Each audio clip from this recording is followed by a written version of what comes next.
पुढच्या महत्त्वाच्या घडामोडीकडे मंत्री जयकुमार रावल यांनी माजी राष्ट्रपती प्रतिभाताई पाटील यांची जमीन लाटल्याचा गंभीर आरोप खासदार संजय राऊत यांनी केलेला आहे।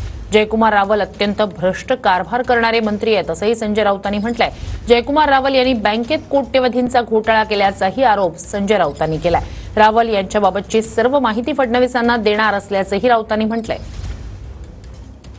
महाराष्ट्राच्या मंत्रिमंडळामध्ये अशी अनेक पात्र आहेत की ज्या पात्रांचे आता अनेक चेहरे समोर येत आहेत। मुंडे यांचा बळी गेला। जयकुमार रावल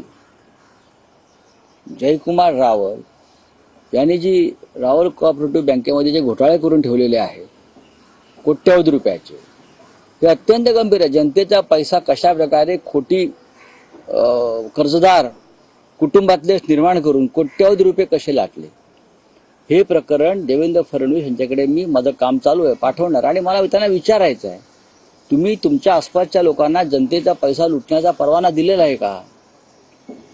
नाव लक्षात ठेवा, जयकुमार रावल अत्यंत भ्रष्ट कारभार करणारे मंत्री आहेत।